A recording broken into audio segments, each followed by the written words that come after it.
Para este ejercicio vamos a hacer un mecanismo de retorno rápido, pero de 6 barras, que es más complejo y nos sirve para cuando las relaciones de tiempo superan el 1.5, aunque en este caso también está el 1.4, porque usualmente desde el 1.2 el anterior mecanismo ya no funciona. Entonces, bueno, para esto tenemos las mismas fórmulas, excepto que para este ejercicio ya no necesitamos el delta, solo alfa y beta. Entonces, después de realizar el despeje y la igualación del sistema de ecuaciones, como hicimos anteriormente, obtenemos los datos de alfa y beta, que nos dio que alfa igual a 150 y beta igual a 210. Entonces, únicamente necesitamos el ángulo de alfa. Listo, una vez en AutoCAD, entonces graficamos dos líneas, una horizontal y una vertical, para definir nuestros ejes X y Y, a partir de los cuales vamos a trabajar. Entonces, bueno, los definimos, están a 90 grados, es un plano, y en base a eso vamos a trazar nuestras líneas que nos van a dar el ángulo de alfa. Como alfa igual a 150, entonces necesitaríamos 30 hacia un lado y 30 hacia el otro, y sumando los 90 grados del plano ya tenemos 150. Comprobamos y bueno, ese también tiene 30, y efectivamente cuando hacemos entre los dos ángulos entre las líneas amarillas tenemos un ángulo de 150. Le reducimos la escala porque estaba muy grande. Es importante que a cada lado de los ejes verdes el ángulo sea el mismo, es decir, que sea simétrico. Entonces, una vez que ya lo verificamos, los borramos porque ya no lo necesitamos. En base a la línea amarilla trazamos el eslabón 2 a cualquier distancia, en este caso lo hicimos hasta la mitad de la línea, entonces ese ya es nuestro eslabón 2.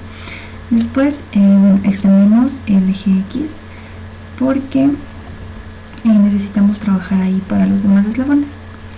Bueno, le ponemos el nombre que es X y Y para que no nos confundamos, porque no son parte del mecanismo, simplemente son una guía. Listo. Entonces después trazamos el eslabón 3. El eslabón 3 va desde el extremo del eslabón 2 hasta cualquier parte que yo quiera, pero que choque con el eje X. Entonces, cuando corte con el eje X, le corto porque ya no lo necesito. Hago un círculo de construcción. Sí, extiendo el mismo eslabón 2 por la otra línea amarilla y hago un círculo de construcción en el eslabón 3. Lo muevo desde el extremo del otro eslabón 2, de la otra posición del eslabón 2. Entonces lo desplazo y en donde corta con el eje X vuelvo a unir, porque sería mi otra posición del eslabón 3. Entonces le uno y esa es mi otra posición. Ahora uno los dos extremos de las dos posiciones de los eslabones 3 y trazo un círculo. El centro de ese círculo va a ser la tierra de mi eslabón 4. Entonces ahí trazo unos puntos porque ahí va una tierra, y bueno, trazo el eslabón 4, que iría obviamente desde el extremo del eslabón 3 hasta el punto que mencioné, que es el centro del círculo. Y listo, ahí está el eslabón 4. Listo. Ahora, para el eslabón número 5 debo coger la distancia del eslabón 4 y duplicarlo, o sea que sea 2 veces el eslabón 4. Entonces trazo una línea perpendicular vertical para poder trazar el eslabón 6, que debe ser el balancín y que debe cumplir un movimiento de 90 grados. Entonces, bueno, trazo a cualquier distancia, pero le pongo el ángulo de 45 porque 90 dividido por 2 es 45. Entonces, al unir las dos partes me va a dar un ángulo de 90, como comprobamos ahí. Y listo, básicamente eso es todo lo que deberíamos hacer. Ahora copiamos, hacemos una copia para eliminar todas las líneas de construcción que no necesitamos y quedarnos únicamente con las líneas que nosotros graficaríamos en el linkage. Listo, entonces borramos todas las líneas. En este caso voy a trabajar con la posición de arriba, más no con la de abajo, entonces las líneas de abajo también serían, no las necesito. Voy a definir un eje X y un eje Y, que va a ser mi punto 0, 0, a partir del cual tomaré las medidas para mover el linkage. El problema es que después me confundí de eje y no usé ese, pero bueno, usé uno muy cercano y todos sucede un solo eje, entonces, bueno, después van a ver. Listo. Entonces, vamos a proceder a poner los nombres a los eslabones para no confundirnos. Ese es el eslabón número 4. Bueno, debía empezar por el 2, pero primero empecé con el 4. Entonces, ese es el eslabón número 4. Le ubicamos el nombre, muy importante. Y bueno, entonces ahora sí vamos a seguir en orden y seguiremos con el eslabón número 2. Le ponemos el nombre al eslabón número 2. Sí, trazamos los círculos. Ponemos doble porque ese es el eslabón motriz, entonces desde ahí sale el movimiento. Ya. Ahora vamos a seguir con el eslabón número 3.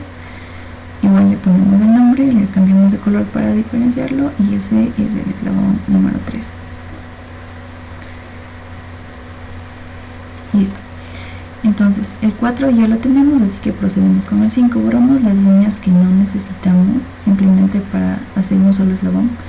Entonces borramos esas líneas que eran de construcción y hacemos el eslabón 5, que va desde la intersección del eslabón 3 y el 4 hasta el eslabón 6. Entonces ese es mi eslabón 5. Listo. Y finalmente tenemos el eslabón 6, que es el balancín, el que se encarga de hacer el movimiento de 90. Ahí voy a elegir la posición de la izquierda porque me voy a quedar con esas posiciones para moverlo al AutoCAD. Entonces ese es el eslabón número 6. Listo, ya tendremos todo lo que vamos a mover al Incash. Entonces borramos las líneas que nos sobran y que no son necesarias, que simplemente son posiciones que van a adoptar los diferentes eslabones. Nos movemos al Incash. Bueno, ya tenemos las posiciones del sistema. Entonces, una vez que ya las tenemos, vamos a ir tomando medidas para transportar al Incash. Ubicamos primero el eslabón número 2, que es con el motriz, como ya dijimos. Y bueno, ahí me confundí, tomé el eslabón 2 como el centro 00. Entonces a partir de ese tomé las medidas para todos los demás, pero bueno, como se tomó desde un solo punto, entonces no hubo problema. Ubico el extremo del eslabón 2 a menos 12,5 en X y 21,2 en Y. Y bueno, sigue el eslabón 3. Entonces ubicamos el eslabón 3 que sale del extremo del eslabón 2 y únicamente necesitaríamos ya la medida del otro extremo, que bueno, como choca con el eje X, entonces en Y sería 0 y en X menos 31,41. Ubicamos los valores para tener el punto, entonces menos 31,41 en X y 0 en Y. Y listo. Ahora seguimos con el eslabón número 4. Listo. El eslabón número 4 vamos a ubicarle en dónde está. Desde el 0 hasta ahí tenemos 6,99. Entonces la Tierra está a 6,99 en X y 0 en Y. Y ahora simplemente unimos con el extremo del eslabón 3 y ya está. Ahora necesitamos la distancia del eslabón 5. Ya, ahí fue donde me di cuenta que estuve tomando desde otro punto, creo. Y bueno, sí, ahí me di cuenta. Entonces moví el eje, porque todo el tiempo estuve tomando las coordenadas desde el punto del eslabón 2. Entonces bueno, lo moví. Y bueno, para que no piensen que el eslabón 4 se borró, entonces le reduje al eje X para que se vea que el eje 4 efectivamente va desde el extremo de los 3 hasta la Tierra. Y bueno, entonces tomé la medida de los 5, que igual sería como está en el eje X. Claro, iría desde el extremo de la intersección del eslabón 3 y el eslabón 4 hasta 100, hasta 123,5. Y bueno, finalmente para el eslabón 6 lo unimos con el eslabón 5 y tomamos la medida de la Tierra, que estaría a menos 85,11 en X y 39,39 en Y. Y listo. básicamente ese sería todo el sistema. Y bueno, ahora vamos a proceder a tomar la distancia que debería cubrir el balancín para poder hacer una línea auxiliar en el encaje y comprobar que efectivamente se mueve 90 grados. Entonces vemos que hay una distancia de 76,78. Graficamos una línea auxiliar. Ya. Entonces graficamos esa línea auxiliar y le damos la distancia de 76,78 para luego ubicarla desde el extremo final del eslabón 5. Y bueno, procedemos a correr el sistema y lo ponemos en la opción de dibujar para verificar que cubre la distancia y le damos a correr al sistema. Entonces ahí efectivamente vemos que cubre la trayectoria de la línea que establecimos y que se mueve 90 grados. Entonces ese es todo el sistema y listo.